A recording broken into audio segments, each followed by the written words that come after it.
Hello, what is up, Breeze Heat family? If you're here, you are here to see the lamb chops and how I made this beautiful dinner. I feel like it kind of gives a spin on a classic yet tasty and gourmet dinner. So go ahead, follow me, like, comment, subscribe. I will have the link to all of my social media platforms below on my website. But now it's time to get into this video. So start by slicing your rack of lamb down. If you want to just do the whole rack of lamb, you can totally do that. It will take a little bit more time to complete. If you want to do two at a time, that works as well. I've seen people do that. But this is just what I do for my recipe and what works best for me in my household. I like them singly cut. I did do the other rack already. I get mine typically from Sam's Club. They do sometimes have the best price. And in St. Louis is one of the best places that I can find them. Other grocery stores are a little bit more expensive. So I'm going to go ahead and give it a really nice seasoning. I did some salt. This is some thyme salt that I got from Aldi, and I really have been loving it. It gives like a very like herb salt flavor, and I really love that. Especially like for meat, it kind of gives the meat a little bit more flavor. So I did that as well as some adobo. Here it is right here. I also did garlic powder, onion powder, a little bit of pepper as well. And as always, you guys know I will have the recipe ingredients listed all below for you guys. It's like kind of like your grocery list, so you know what to go ahead and pick up when you go there. So if it's easy for you to just go ahead and screenshot that, do that. I also will go ahead and provide you guys with a recipe card that'll be on my website. Just scroll towards the bottom. If you want to get subscribe to get all of my recipes and the recipe cards, you can fill out the Google form on my website. That is all the way at the bottom as well. Just first name, last name, as well as your email. Next, we're gonna get these nice and oily with some grapeseed oil. I chose grapeseed oil over olive oil specifically because it has a better burn. And like when I say burn, but it like burns at a higher temperature. So it's great for lamb, steaks, anything that you want to get a really good sear. I don't really do it with chicken too often unless I'm throwing my chicken in the oven after, just because it can burn. It does have a high burn temperature, so be aware of that. I like to use it for like steaks, lamb, things like that. So go ahead and give that a really nice mix. And after I got it seasoned, I was just like, you know what? I want this to have a little more kick, a little bit more flavor to it instead of just like a typical lamb chop. So I'm going to go ahead and add some Cajun seasoning on there. What I have on hand is Slap Your Mama. Tony's works just as well. So go ahead and get a little bit on there. I'll probably say this is like half a tablespoon.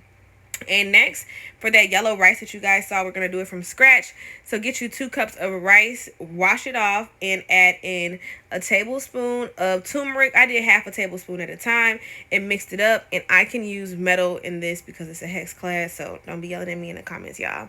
If you want a hex clad, those are also linked on my Amazon storefront. If you were ever interested in like the pans that you guys see me cook with, they're honestly my favorite. And Gordon Ramsay used them as well. So go ahead and mix everything up. Like I said, I did about a half a tablespoon each and then mixed it on together. Next, you're going to add your 4 cups of water, 2 cups for your rice, and get it on a medium heat. Cover that up, and everything will be done at the same time. Get your green beans out. I did go ahead and give these really nice wash while they were inside of the bag. So go ahead and get them out. I just like to cut off the ends. I don't really like those stringy pieces. That's just a personal preference. So you guys will see me doing that for the green beans that are in the bag. I'm going to combine these with some grape tomatoes to kind of make like a vegetable melody. But you know, those two things go really well together. I really love like the citrusy taste of the tomato with the green bean. Kind of like subtle for it. I don't know, one of my favorite vegetable combinations. So get all of your ends cut. If you like the ends like that, totally fine. Skip this step and dinner might come out a little bit faster for you. You know, I never know. But yeah, I like to scoot them all to the edge and then just do one slice instead of doing one by one. This is just what works best for me. Boom, boom. Give it a really nice chop. And you're going to do the whole bag. I think this is like a 2-pound bag. But this, I also had leftovers for this. You know, we like to meal prep. No, we're not leaving no leftovers, y'all. Inflation is going crazy. But once you get everything chopped up, next we're going to just slice our grape tomatoes in half. Just to make it a little bit easier for the cook, because these green beans will cook pretty fast, like when they steam and everything. So go ahead and cut these in half. If you want to do them whole, it's totally fine. There is nothing wrong with that. I think they'll come out the same personally. But we're going to get these on the stove and steam them for about 15 to 20 minutes. If you don't have a steamer, just go ahead and get it in some boiling water for about 5 minutes. Pull it out and get it nice and seasoned. Next, we're making the sauce for our lamb chops. I'm going to make it with some balsamic vinegar, honey, as well as some honey mustard. So I didn't put it on the lamb chops directly. I'm just going to take the seasoned lamb chops that I have, and I'm going to save that sauce for once they're almost done. So go ahead and get it in a pan with heated grapeseed oil. So you want to make sure that the oil is heated before you put your meat in the pan. That's what's going to really give you that really good sear.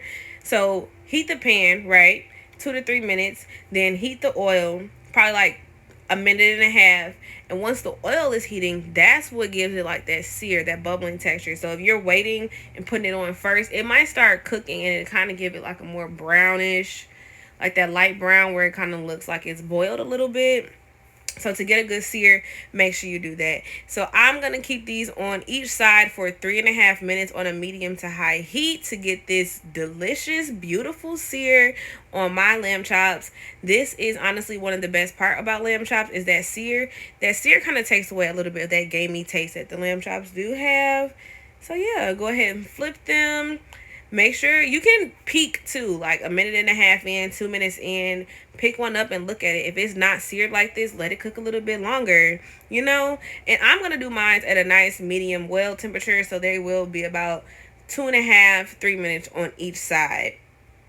That's just what works for me in my household. If you like it a little bit more rare, do about a minute and a half on each side, but also turn your heat up so you can still get that really nice sear, you know.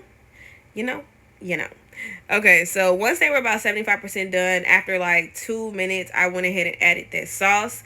And I probably should have turned my heat down a little bit, but that's totally okay because the sauce still had a really nice glaze on those lamb chops. Like, I know y'all see those lamb chops glistening. They're glistening like that.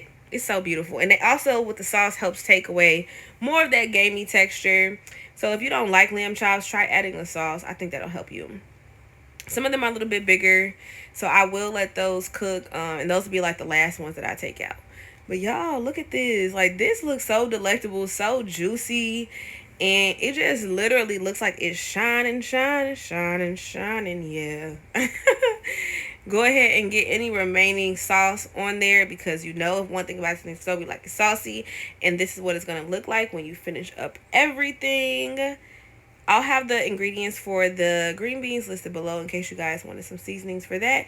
But yeah, this is what it is. It's so yummy, a beautiful, easy, quick. Honestly, I think this could be a 30-minute dinner. If you get everything prepped, you can do it. Follow me for more. See you guys next time.